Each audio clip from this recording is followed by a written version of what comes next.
Okay, guys. So, welcome to again the chat, another instalment of our podcast. We're very, very grateful and thankful here to be joined by a parent of a player who went through all the systems in England at a very high level and went out to the States and played.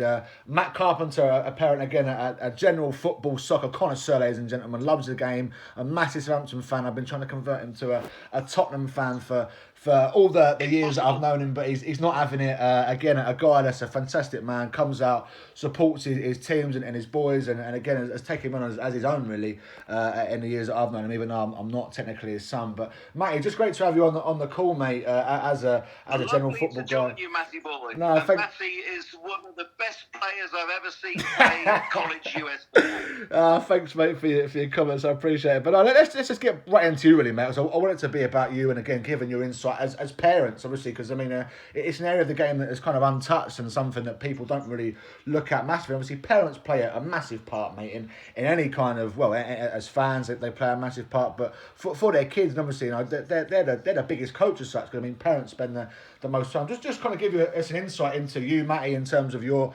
religion as such, which is football. Because I know you follow Southampton home and abroad, and again, give people a little bit of insight into what it's like in England. And again, just touch on being a parent, really, mate. And I'll give you the floor, and the mic is yours, mate. Well, I'll start off with my obsession with football, which started from the age I could sort of stand up and have a ball at my feet in the garden. I've got to thank my dad for that. And I was born in 1960, so you're talking very early 1960s. But I think the obsession took over when my father took me to my first football match, Southampton versus Leeds, in 1967, which we won 1-0, Southampton being my team. Yeah. And I've been going to pretty much every Southampton home game and most of the away since I was old enough and learned enough ever since. Played a little bit at a reasonable level, nothing near full-time pro, but a little bit semi-pro, that sort of thing, in the early 80s.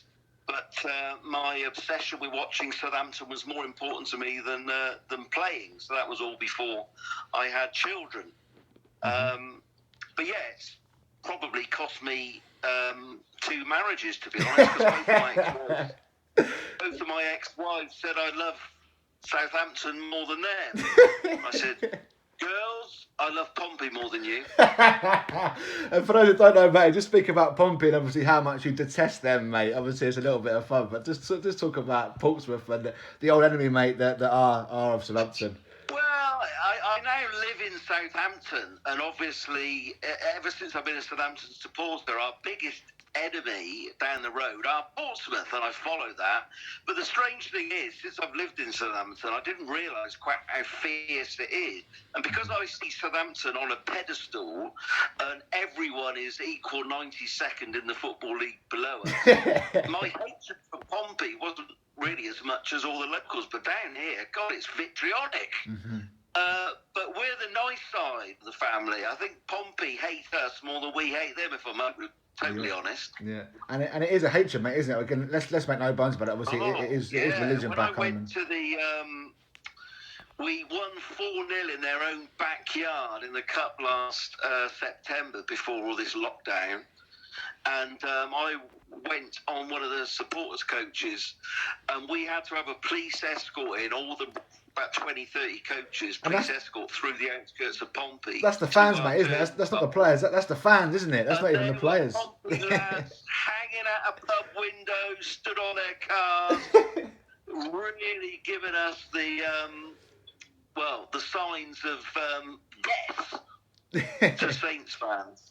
So it's vitriolic. It really is, and I'm sure it's the same with other rivalries, like Tottenham and Arsenal, for example. Yes, mate. No, definitely, 100%. But no, I mean, just that insight there, mate. Again, to give people a taste of what it is like back home. Again, this is a fan's, a parent's perspective, ladies and gentlemen, which again people don't really tend to get. And again, as we're saying, I mean, the passion back home, it is. And again, obviously, you joke about that, Matty, but I mean, it costs people marriages. It costs people, the sacrifice you make is, colossal, mate, isn't it? I mean, that's why in this lockdown, they're so keen. People are questioning why the Premier League are going to be allowed to restart probably in June. And I'll tell you why. It's because millions and millions and millions of people want to watch it, and it'll be good for mental health because people are getting so upset and distraught at not being able to watch football. What that will do to the country's mood by allowing football to come back, even if we can't bloody watch it, it's... if I can see every game live on TV, that will raise everyone's spirits. So, to say it's the national game is an understatement. It's absolutely by far the national sport and loved by the most people. No, too right, man. Again, you talk about it being seen as a game, and obviously the term more than a game, or as other cultures see it, just a game. I mean, it's not to us, is it, mate? It's more than just a game, and it is a way of life, isn't it, mate? Really. Well, I bet if people who know this name, if they're not near my age, you probably do, Matty, because your knowledge of football is good. But Bill Shankly was manager of Liverpool in the late 50s, early 60s when they became to prominence. And he said, football, it's not like it's life or death, is it? It's much more important than that. That's so true, guys. Again, that just gives you the guys who maybe aren't from the UK and maybe out in the States or wherever they are around the world, just the level of insight and the level of ferocity, as Matty says, about the game and how much people do care about it. And obviously, in recent times now, mate, obviously, with different cultures and whatnot, maybe the ferociousness has died down a little bit in terms of games. But again, it's still that kind of hell environment that fans and crowds tried to kind of implement on away days for the team they're facing, isn't it, mate? There's no love lost at all. We've moved on from the hooligan days of the 80s, but the passion's still there. I mean, obviously, there's part of me that longs for the older days where I was allowed to stand up. And now, with obviously football being taken over by what's Roy Keane used to call the Prawn Sandwich Brigade, there is an element of businessmen, etc., could watch it, and the money gone into it has taken away some of the grassroots. I mean, I know plenty of people who will go and watch a football match with a corporate company for a company day, and they watch it behind glass screen and they chat more than watch the football. That's not for me. I like to be amongst the fans, in the stands, and I've had stressful jobs in my life and very heavy, demanding life outside football. It's absolute my release. For those 90 minutes of watching Southampton, that is the only thing on my mind. No, of course, mate. No, you're right, man. We're going to win and what we've got to do. Yeah, no, definitely, mate. As you say, mate, obviously, kind of the Prawn Sandwich Brigade as such, that the corporate guys are coming now. But, I mean, again, that level is still there, man. I know that someone who literally lives and breathes football, you go and watch non-league games or lower league games, obviously that kind of ferocity is still there, but it's kind of gone into graphics now, isn't it, mate? Whereas it used to be in the pro level, obviously now the corporate side of it has come and made it maybe more politically correct, even though that die-hard fanism is still there. I mean, that kind of old school such as kind of, found its place now in the non-league, mate, isn't it? Again, just talk about what it's like to go and watch a non-league game in England, again, for those that don't know. Yeah, I mean, now I live in Southampton on my own, obviously, not that I took much notice anyway, but I don't have anyone to answer to. So every opportunity I get, I go and watch Eastleigh, who are National League quite a lot. They got to the playoffs last year, nearly got promoted to League Two. They got to the final, but they lost in the semi-final. Salford, who came up. But there's a team literally a mile and a half from where I live called Sholing, who are level 8 in the non-league pyramid. And they're doing very well, and they only get crowds 200, say, but love watching that level of football, semi-pro, and watching the passion of the players and the small amount of fans that are there. They're very passionate for their club. I love watching football. No, again, mate, as I say, I mean, just listen for, again, guys, that obviously, again, coming to terms with the actual culture. I mean, this is a man who is actually a fan. He's not a player, Matty, obviously, but I hope you don't mind me kind of saying, I mean, you've never really played it like a professional level, but your whole mindset and outlook It's football, mate, isn't it? Again, so I've had different guys on the call, different kind of pro managers and different players, and again, we had Alex Gilby on the call earlier, who's the current MK Dons captain. Again, you're someone who literally would pay Alex's wages with obviously the fanism and such. And again, it just shows the level that you need to even be a fan in England, let alone be a player. Absolutely. And obviously that mindset is so different. If you... I was a decent county level. I say county. Somerset wasn't renowned for football, which is probably why I got in the team. But I was a decent county level centre half, and I got trials through being one of the better ones in the county. I got trials for a couple of professional clubs. But when I came up against kids from the northwest, Manchester, Liverpool, where football really was more vitriolic than it was in Somerset, and I came up against players at a different standard, I realised that I didn't, even though I could try my heart out, I didn't have it in me to be as good as they were. No, of course. And that's not being negative about myself. I was being realistic. So I still played, enjoyed playing, but it got to a point where I got to my early mid-20s where I prefer to go and have a couple of pints with one of my mates and enjoy the whole build-up of watching Southampton than playing, at that level. That's nothing against people at that level, because I admire them and I love them. But I enjoyed the whole Southampton thing as well. No, of course, mate. And obviously, as I say, if you can't be a player... When I came to have children, and I've got 5 sons... Yeah. And, when they all liked a bit of football, bar my 2 very youngest ones who didn't until they were older, but then one of my lads clearly had a little bit of talent.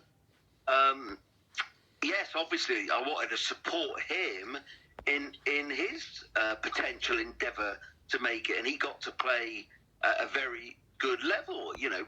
Got a scholarship with professional club in Luton, and then obviously we'll come on to talk about his time how he got across to the States, and I used to go across there every year. Now, of course, mate, we'll talk about Josh in a second. Your son, who obviously has had a very good career in terms of youth and obviously the States, and again is now growing his own business as a goalkeeping coach. So again, he's going to try and get on the call at some point. I know he's busy and he's coaching now, obviously doing his licenses. But again, it's just a touch on that football mindset again, mate. Obviously, as the old saying goes, I mean, if you can't be a player, you'll be a coach, and if you can't be a coach, you'll be a football fan. And that's where you find yourself at, mate, in terms of, isn't it, where you're now a fan. Again, you're beloved Southampton, and you're not just one of these, glory days supporters, because with all due respect to the Saints, that the glory days are few and far between. I mean, I can remember where the Saints got relegated, and they've had double relegations as such, where they've gone into League One, which is 2 leagues below the Premier League, and you still followed Southampton home and away.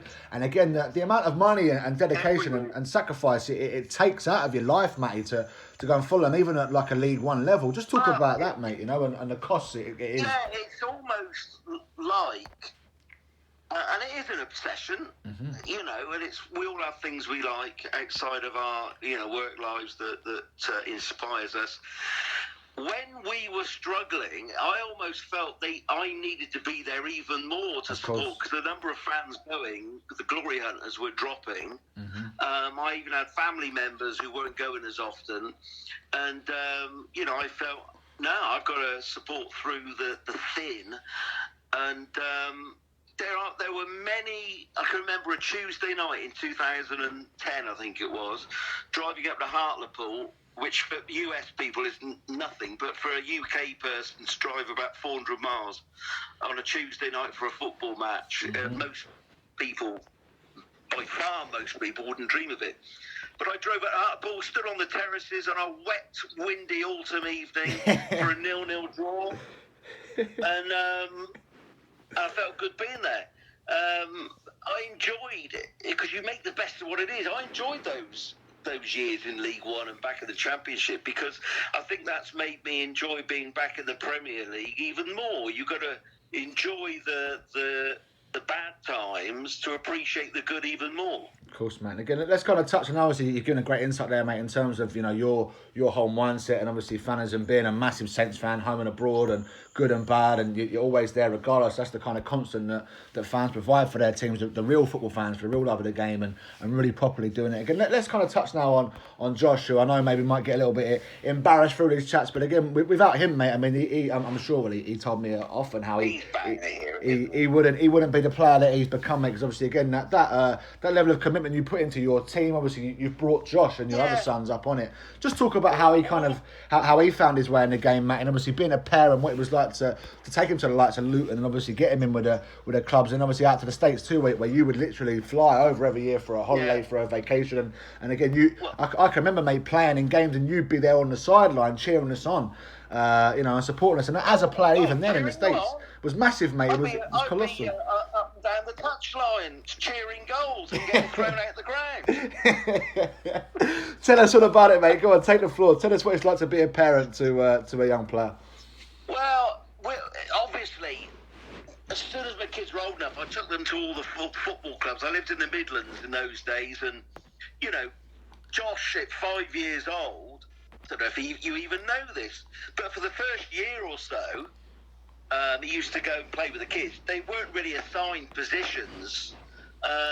He was more of a left-footed midfielder. But I remember one Sunday we stuck him in goal, and he had this was age 5, 6 when they're not playing in any leagues, but they were playing in a match. Yeah. And he had an absolute blinder, and all the parents were saying, "Oh my God, who's he? Where's he come from?" So that was the start of Josh going in goal and staying in goal about age 6. Yeah. And we had a very close-knit team of his age. All the parents were close. We used to socialise locally. The team were doing really well. It was just one of those age groups where once they started playing league football at sort of 8, 9, 10, 11 years old, they were winning leagues. And winning leagues in Leicestershire, when you're not from Leicester, was pretty good, because Leicester had lots of very, very good teams, and we were about 15 miles out of Leicester. So we loved it. Me and my wife at the time, Josh's mum, we loved it. We loved getting on with the other parents, and Josh was doing great. And then lo and behold, when he was about 11, 12, we got a call from a scout from Leicester City saying we'd seen him play. We want to have a closer look at him. And you can imagine, you can imagine how excited Josh was. I think I was probably more excited. But they asked him to go with the goalie coach for the under-15s. What was he then? He was about 12. So he wasn't playing at the under-15, but he coached all the age groups for that and below. So I used to take him along 2 nights a week. And it was an absolute eye-opener. Watching him train and do all the goalie drills that he'd had no one do with him before at this level, and it was an eye-opener to sort of see at the level you need to be. But he looked in his element. He didn't look out of place. Were there keepers that were better than him? Yeah, but this was after sort of 1 or 2 or 3 weeks of training. Yeah. So I knew that if he kept up this level, he would potentially get signed. And they kept training him for many months. To be honest, they weren't really meant to do that. I think they got around it somehow, because they're either meant to train you or see you or take you on. But I think they had enough keepers, but they didn't want anyone else to sign him. But I never forget, he played as a trialist for Leicester City Academy against Coventry City, and it was just one of those days when he had an absolute blinder. Everything he touched turned to gold. And they whipped me straight after the game. They whipped me into a side room and said, "Right, we want to sign him." So me and his mum went into the academy, Leicester. So what would have this been when he was about 13? Yes, around 2008, mate. Yeah. Yeah, and obviously he signed with Leicester Academy. Mm-hmm.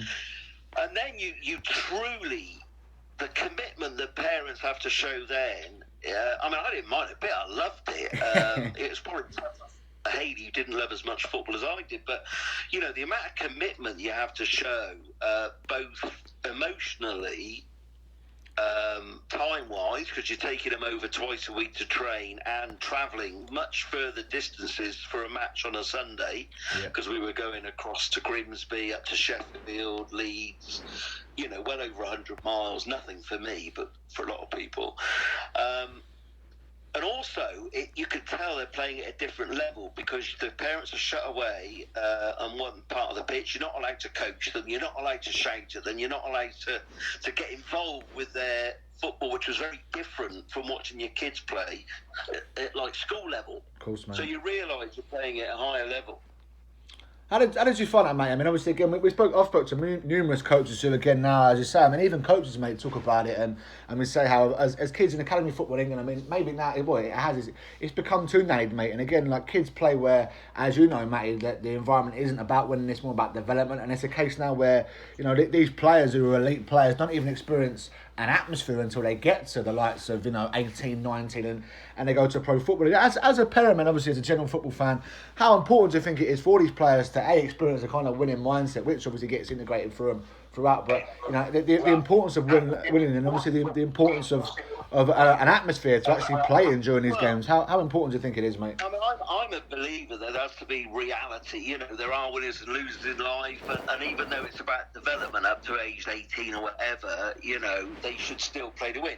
Even though most of the coaches, and we'll come on to Josh's other clubs in a minute, even though most of the coaches said, oh, it's only about developing them, most of them were footballers themselves who wanted to win. Of course they do. So, to be fair, it might have changed in the few years, you know, because Josh is mid-20s now. Yeah.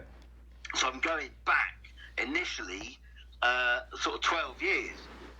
But the coaches still didn't want to lose, even though they had to say the right things and toe the line in terms of, no, it's only about development. Actually, they wanted to win. Okay. Now, I suspect that has been nudged out of them a little bit over the years, and it is a bit more about development. It's like I do laugh even now, and I shouldn't say laugh, because it's pretty sad. But, for example, you know, I can't imagine kids 15, 16 years old, and you can relate to this, Matty, not being allowed to head a ball. I mean, they're even suggesting they increase the age where you can't head a ball. Well, it's I mean, you're spot on, mate. What have you, but I can't imagine no heading. No, it's getting to a point where there'll be no game at all. Where they'll say even kicking the ball is bad for your feet. I mean, as you know, I mean, obviously this whole coronavirus lockdown obviously is terrible, but you've got to live your life, man. Again, if you want to kind of learn a technique and whatnot, again, there's ways of heading the ball and there's ways of not, and you've got to take the rough for the smooth. And obviously, little things like dementia do come from it, but again, you can kind of get that with whatever. And again, in terms of heading to someone who has headed the ball, I mean, I'm sure that when I get older, all sorts of things happen. That's what happens with age. I mean, you can live the best life and do nothing, and still, when you get older, age catches up to you. But as someone again who was an avid header of the ball, mate, you know, I mean, it's all about technique, and if you can learn the right technique, not only do you protect yourself, but you can do it right and master it and get the best success. But I mean, let's kind of move forward on now, Matt, into Josh's career and going through the Luton. As an academy, especially with a goalkeeper, it was nerve-wracking. I mean, course, Josh, mate. You know, at that age, they can't kick to the halfway line. Yeah. So your heart's in your mouth. Every time there's a goal kick, are they going to give it away? Yeah. You know, every time a ball comes in the area, can he come out and collect it? And it's only when you get, as a keeper, 13, 14, 15, you see how they come on leaps and bounds in terms of their ability to be an all-round keeper. Yeah. And I'm sure this is the same as everyone on the pitch, but it's also the mental side, isn't it? Of course, mate. Of course, you've got to be able to practice it, mate. You have to be able to practice it. And again, obviously, it's all relevant. But if you just ban it and take it away, of course you're gonna struggle with it. You're not gonna be as good as you can be. You've got to be able to learn these things, and you're totally spot on what you say. Obviously, hearing a parent's perspective, where sometimes parents get shut down. I mean, again, that common sense as such is there. And obviously, the most ironic thing, mate, is a lot of the time you hear, you know, when you get to 16, 17, 18, whatever age, and the reasons that players are getting released is, for example, oh, he can't head the ball properly, or he can't kick it far enough. And you're thinking, well, for the first 5 or 10 years of his life, or whatever, that you had him in the academy, you wouldn't even let him do it. So what do you expect? I mean, what kind of environment are you guys setting? And again, it's something that even the likes of England have got to really address, because obviously in England now it's gone from that command style on that joystick, which maybe find itself out in the States, to now it's all about, these whole youth modules and these whole philosophies. And again, I was chatting to Johnny Brown the other day, mate, and again, as someone who's an avid football guy, and I know you're interested in these podcasts and whatnot. I mean, he was saying how literally the philosophies now are detriment to players. He was recalling an incident when he was coaching at a pro club and they faced Arsenal, and again, the philosophy was to play out from the back no matter what. And the whole point of these philosophies is to encourage players to make the right decisions at the right time. But because the philosophy, given away for that. Yeah, well, exactly. I'll get onto it, mate. But because the philosophy was so rigid, they were 6-0 down at half time. I mean, Arsenal were pressing them high, and literally they weren't even thinking. They were just doing it robotically. And again, they're conceding 6 goals, and because it's so performance. I mean, not only are you not doing the right thing performance-wise, you're getting smashed out of sight. And again, if you go into pro football, there's absolutely no way that's going to be accepted, because again, I mean, in any walk of life, you've got to be able to solve problems. That's the art of living, let alone success. And going into pro or whatever level where results happen. I mean, if you're doing that, and he was talking about how nowadays, mate, again, as you said, back in the day or whatever, where it's kind of transition, where coaches would kind of be about development, but they would still want to win. I mean, nowadays it's gone the complete other way now, mate, where literally it's the complete other way, where it's just kind of that's worrying. Yeah, coaching kids for the academy, mate. You're coaching kids for that. Stage. Yeah, it's a bit of a. But you've got to learn resilience. I mean, Josh, he did pretty well, but there was one lad his age, a bit older, same year though, who was a beast. I mean, he was a big, strong unit. And all the parents to the other keepers, knew that he was going to get sort of signed on for the rest of that year, at the end of that season. Josh and this other lad didn't. They got released, and that's heartbreaking for him, for me. But what helped him was Peterborough came in and wanted to sign him straight away. No, imagine, man. Okay, just talk about that, mate. Talk about Josh's journey, obviously, in terms of Luton and in terms of coaching. Obviously, how you as a parent and as a dad, as you say, I mean, you had to be there for the football side, but the emotional side as well. And again, the ups and downs, the good and bad, which I know that any player experienced. I know that obviously, having known Josh personally myself. I mean, how did you kind of pick him back up, mate, when he did get released, and obviously his dreams were shattered? I mean, with all due respect, being a Saints fan, obviously maybe he's used to getting beat every week, but I'll tell you what it is. Go on, mate. And obviously, you reinforce the fact that life is full of setbacks. Of course, mate. Of course. And even though I hated him playing against Southampton, one of the best ever for me Premier League players was Roy Keane. Mm-hmm. And having read his book and seeing, I think, 4 clubs turned him down, I said to Josh, some of the top world class players have been turned down at this age. Everyone, mate. Yeah, it happens. So don't let it deter you. No, of course, mate. That insight's massive, mate. Again, as you said, that resilience and that never kind of giving in. That's again, it might sound basic, but again, even talking to Alex Gilbert, mate, earlier, I mean, and Jody the other day, I mean, the things that set these players apart, mate, or these coaches, again, people think it's a magic wand, and obviously, ability, whatever else, but a lot of them, mate, they do the simple things right, often, and at the right times. Again, it sounds very straightforward, but the game is simple. And obviously, as I think it was Bill Shankly said, mate, he said earlier, I mean, it's a simple game made hard by idiots. And again, if you can do the right things right at the right time, you're away. You've got to stay strong. Right place, right time. Sometimes who you know, and keep persevering. For example, the manager of Peterborough United at the time, as in the proper manager, had indicated to Josh that he was going to get his scholarship. But then in between that, that was after Christmas, January time of the year it was due to be decided by the end of the season. Of course, you never know what's happening. He got sacked, that manager. A new manager came in. I won't say who they are.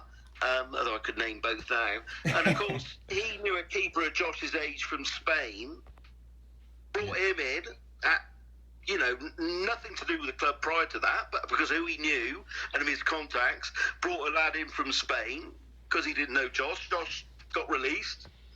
And that was a real shock because, again, all the indication was that he was going to be given a scholarship at Peterborough. No, man, we had this chat earlier as well with another guy on the call, Matty, where we're talking about homegrown players, mate, and how lads don't really get the chance because they're English, and it's a shame how there's a prejudice now where they think because it's abroad they're better, and again it's not. You've got players who are just as good.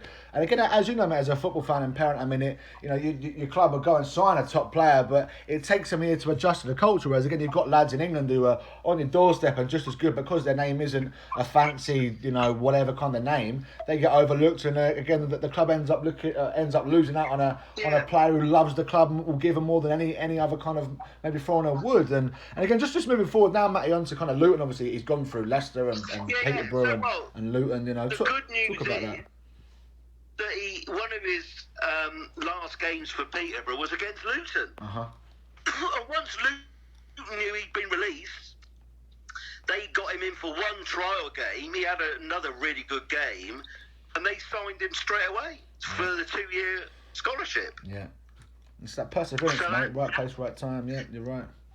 Yeah, and that was where fair play. I mean, it makes you grow up, doesn't it? Especially because obviously at age 16, which even though when I was 16, I thought I knew it all and everything. You're a kid at the end of the day. Of course, mate. Of course. Josh was 16. Went to live in Luton. Apologies to people from Luton. It's not the nicest place in the world. He's living in digs, so he's having to do what he's told. He's having to do his own cooking, washing, ironing. It's a change, mate, isn't it? It's a change for a kid, when they've been brought up with a good family. Wow, you get checked by the coach a couple of times a week, just spot check, make sure you're in bed by 10, and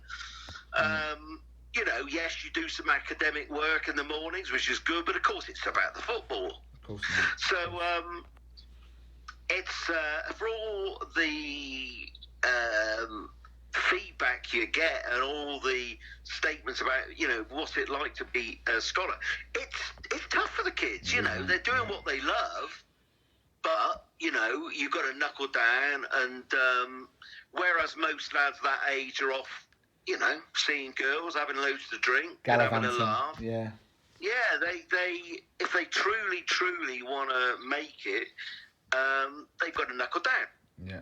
I'll tell you what, in Josh's academy team, and again, I won't say the name, there was one lad who was, in my eyes, absolutely nailed on to become a full-time successful player, at least championship level, at least. Yeah. But it was nothing to do with his football talent that prevented that happening. Yeah. He played a few first-team games, but didn't always live the life of what a footballer should. Yeah. And ended up getting released, and back at playing semi-pro. And that is that's what happens to loads of very, very, very talented kids. You're right, mate. It's not their football ability, it's their ability to fit in and basically, put football as the be-all and end-all. And it's asking a lot. It is asking a lot. Well, of kids as well, and again, obviously you need that support and that backup. But obviously, as well as Simon, it is a job. It is a case that you are a player, and again, a professional footballer. Obviously, it's a dream and whatnot. But it is a job, man. And unless you take it like that, obviously, it's not. It's football, it's a sport, but unless you treat it like a job and you really submerge yourself in it and you really kind of, dedicate yourself, you're going to get found out. And again, like you said, we could speak about loads of guys who had immense talent, but off the field antics let them down. Unfortunately, they're now either at a poor level or they're out of the game entirely, which is tragic, but it happens all so often, mate, And again, just moving forward, mate, obviously... With regard to Josh, and bless him, he'll probably end up listening to this at some point. I think he had a bit of a disservice, to be honest with you, because he was playing with a bit of an injury, and everyone was telling him to get on with it. Bit of pain. Everyone plays in a bit of pain, and then it transpires that he had fractured his scaphoid, which is a bone in your wrist. Okay. At the tail end of his career at Peterborough. So when he went to Luton, he was actually playing with broken hand, effectively a bus wrist. Yeah. So of course, when you're playing against first team, the likes of Andre Gray firing in shots at him, it was getting worse and worse. He finally got it looked at, and of course he ended up having an operation and a pin fitted in his wrist. Yeah.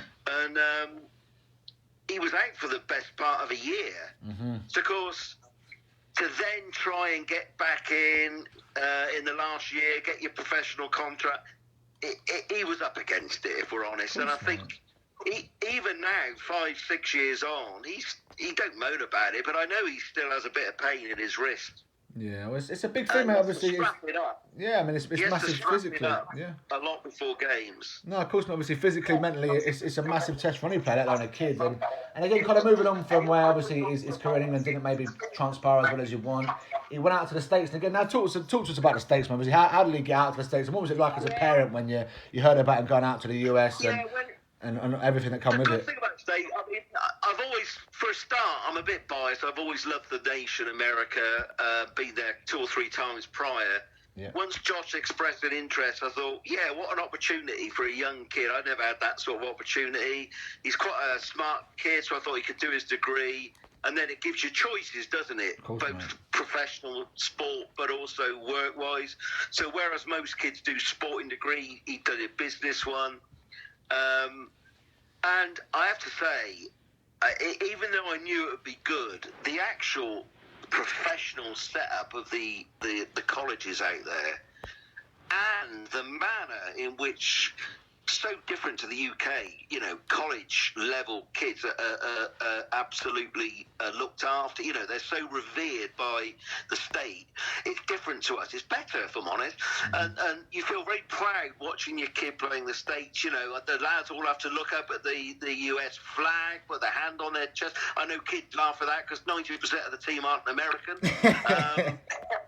There's respect for the nation, for the flag, of course, mate. And a great sense of pride going out to America to watch him play and getting involved in the professionalism of it. And from a selfish point of view, going out and seeing loads of places in America. I mean, I went out in between games because obviously Josh was in Mississippi, which was right near Louisiana. But apart from good nights out in New Orleans, which you can vouch for, Matty Boy, I went out to Tennessee, saw Elvis Presley's old house in Central Tennessee. Went out to Dallas, learned all about the Kennedy era. Went to the Space Center. I think I've been to 12 states. One year we even had a chance to get right out to the West Coast. Went to LA, Hollywood. All this really as a result of Josh being out there playing football. So it's a fantastic experience. Yeah, I mean, I'd absolutely recommend it for anyone. No, definitely. Again, obviously talking about the academic side and the pride you had from it, mate. Talk about it in terms of parent power. That you actually have to kind of fund your son's or your daughter's kind of journey out there, mate, don't you? The venture, obviously, it is a student athlete kind of role. And obviously, the degree costs a lot of money. Obviously, as someone who's it's a big commitment. Yeah. It was a big commitment. It was something that Josh's mum and I, Hayley, needed to talk about. We wanted to support him. I had a decent job at the time. I was earning okay money, but we suddenly had to budget for, put it aside. We were quite fortunate because Josh had a professional club with him, as he was with them in the past. We got a decent scholarship, but it still cost us quite a bit of money. Big commitment. Then you have to add in, the flights and everything, but that was a choice, and then my own trips and everything. But if we had our time again, I don't think there's any doubt we would do the same. No, that's it, man. It's interesting to talk about it, mate. Obviously, it is a massive commitment, but, obviously Josh has come through it and done well, and you've had a great time from it. He's got a degree, he's won various awards at a collegiate level and done great. And obviously, he's done. And moving forward, Matty, obviously, he's now returned to England to obviously be with his girlfriend, who he's obviously very close to, who come out to the States. I mean, he's now coached, isn't he, Josh? And he's gone through his badges and whatnot. And obviously, as a father, mate, how proud are you now of him that he's kind of gone on to bigger and better, and obviously dealt with the setbacks and now kind of making a career of himself, not only in football as a coach, but with his whole goalkeeping company, which is Jag Soccer, and again a great accessory to the game. fantastic because I know Josh, if he needs to, could fall back, use his business degree and do more of a well, in inverted commas, an office job or like I did, banking. But he really, his passion is being outside and being his own boss. So him and his goalkeeper from Hattiesburg, William Carey, Grant Adam, fair play to them. Both entrepreneurial, set up a gloves business, which 3 years on is now growing month by month. So obviously Josh is still part of that. He's doing his coaching back here in the UK, so he's got his UEFA B, and will be going on to do UEFA A. But yeah, he was loving the fact he was on the same course as, for example, Ashley Cole, I think was on it, Jamie O'Hara. Yeah. They were turning up in their flash cars, and there was Josh in his little Corsa. So he's done that. And also, you know, he's now working with a company where they're looking at assigning kids to do, and I help him with this in terms of, you know, selling the dream, getting kids across to the US, contacts all over the place now. I mean, you know a couple of the coaches out there now, don't you, from your playing days? I do, mate, yeah. I'm trying to get Josh more involved, but yeah. Contacts and they trust you to send good people out there to play for them. Yeah, no, definitely, mate. Again, it's so important, mate, how we speak about, you know, the ups and downs, and obviously it is a commitment, and people think, you know, when you go involved in football or whatever, that it is bright lights and you're going to be a pro, but there is ups and downs. But again, mate, that importance of obviously the support you're going to need throughout the journey and that commitment. But again, the rewards that come through it, mate. And obviously, you know, someone like Josh, I mean, like myself, who went through the whole system and again suffered setbacks and has now really come out, mate, and still developed a great career and obviously got very, very far in life because of that sheer desire not to give up. I mean, a lot of kids I know, kind of when it got a little bit too tough, they quit. And obviously, if you give up, you're going to kind of miss out. And just speak about that, mate. Obviously, that importance and that mindset and that resilience to never kind of say die. That old English mentality where you keep on going regardless. Obviously, the rewards that it's kind of given you and Josh where he is now. All aspects of life, that attitude is important. I mean, let's be honest. Most kids who get a scholarship, tiny percent actually make it. But when I think back to, you know, when Josh was 16, so we're creeping on for 10 years ago now, he's 25 in next month. But just that life skills you learn from leaving home and having to fend for yourself and then going to live abroad for 5 years. You know, you go out there a boy and return a man. It's the making of people. So if anyone gets the chance, do it. No, you're right, mate. Again, it's been great chatting to you, mate. Obviously, and again, you've given. Flown. I can't believe how long we've been on. you've given great insight, mate, to players and parents. I mean, what kind of insight now would you leave to players, mate, as a parent? And again, most importantly, what obviously this whole chat has been for parents. What insight would you give to parents now, and advice would you give to them who are looking to help their kids kind of get success? And obviously, again, like I've said so many times on podcasts, mate, that the perception is that kids are walking Duracells. You know, I mean, what obviously they can be broken. What advice would you give to kids, and what advice would you give to parents to maximise it? Support. And that doesn't mean financial. You know, people haven't always got money, but emotional support is big. You know, even for boys. And I think honestly, it's like, you know, I'd have a good sit down with Josh in a positive way because. How did the saying go? Constructive criticism is good, but weigh it up with loads of positives because there's got to be positive overall. But you know, never stop improving. You never stop. I was out today queuing at the chemist. Hope you're social distancing, mate. Some guy who was probably in his 70s was saying, "Oh, I've learned something today." I said, "You never stop. You never stop learning." Yeah. So always look to improve yourself. No, that's great advice and great insight, man. Again, it's been an absolute pleasure, mate, having you on the call, and I'm sure you'll... Talk to you, Matthew Boy. We'll come out and see us next year, hopefully. I'd love it too, mate. Again, it's been great for the insight for players and parents. This is obviously the other side of it, where you've got parents, and obviously the importance of parents and that support network and how key it is, mate. So, I wish you all the best, Matty, and we'll see you soon, pal, all right? All right. Speak to you soon, Matthew. All the best.